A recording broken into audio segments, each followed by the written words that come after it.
Thank you so much for watching our video. Please do not forget to like, comment, share and subscribe to Reality of Islam. ROI کی speeches کو subscribe کر کے bell icon پر ضرور click کریں. جزاک اللہ. بسم اللہ الرحمن الرحیم. السلام علیکم ورحمۃ اللہ. پوری دنیا اور پاکستان بھی کرونا وائرس کی لپیٹ میں ہے اور اس کی وجہ سے بہت سارے مسائل درپیش آ رہے ہیں. تو اسی کرونا وائرس کے پارٹ 2 بھی مارکیٹ میں آ چکے ہیں. سب سے پہلے آپ ان کی ویڈیو دیکھیں، پھر اس کے بعد اس کے متعلق بات کرتے ہیں. میں نے تو یہ مشورہ دیا ہے اپنی بہت سی گفتگوؤں میں کہ آپ ایوان صدر سے جماعت کا اہتمام کر دیں اور لوگ آن لائن گھروں میں پڑھ لیں. موجودہ زمانے میں اللہ نے یہ سہولت پیدا کر دی ہے، اس سے فائدہ اٹھا لیں. اس سے نماز کا ایک مقام بھی قائم رہے گا اور لوگ بھی خطرے.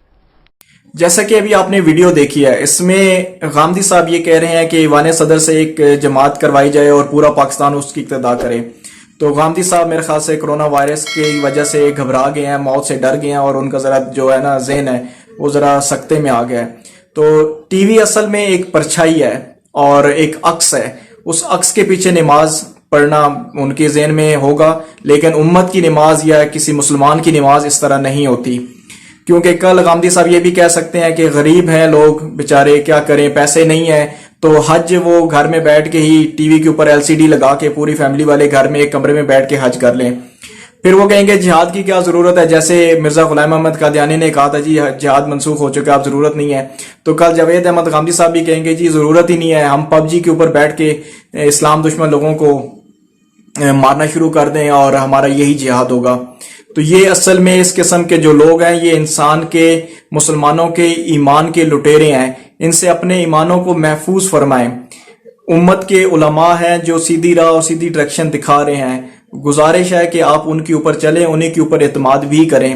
اس طرح یہ لوگ نہ انسان کی نماز ہوتی ہے اور جو آپ کی نمازیں ہیں وہ بھی ضائع کر دی جائیں گی. اس مشکل وقت میں لوگوں کو اور ایسے لوگوں کو چاہیے کہ وہ سیدھا راستہ دکھائیں، نہ کہ امت پہلے ہی پریشان ہے تو ان لوگوں کی پریشانی میں اور زیادہ اضافہ کریں.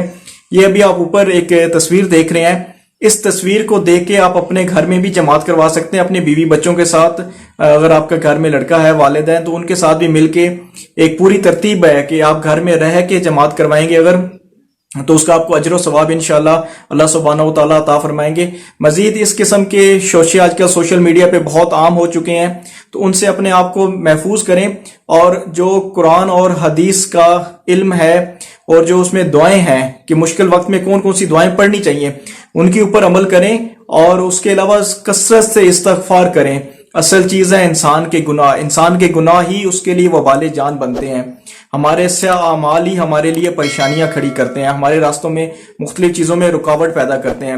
تو ہمیں ان اعمال جو ہم کر چکے ہیں اس سے توبہ کرنی چاہیے اور آگے اپنی زندگی کو آپ صلی اللہ علیہ وسلم کی سنت کے مطابق ڈھالنا چاہیے. جن لوگوں اس چیز سے دور ہیں، ابھی گھر میں وقت ہے، ٹی وی وغیرہ ان تمام گانوں سے ہر چیز سے توبہ کر لیں، سچے دل سے توبہ کر لیں اور اللہ سبحانہ و تعالیٰ کی طرف رجوع کریں. انشاءاللہ اللہ سبحانہ و تعالیٰ ہمیں ان تمام جو آفتیں ہیں ان سے محفوظ فرمائیں، حق راستے پہ چلنے والا اور اپنے ایمان کو محفوظ کرنے والا بنا دیں اور اس قسم کے ایمان کے لٹیروں سے بچنے والا بنا دیں. وما علینا الا البلاغ. Thank you so much for watching our video. Please do not forget to like, comment, share and subscribe to Reality of Islam.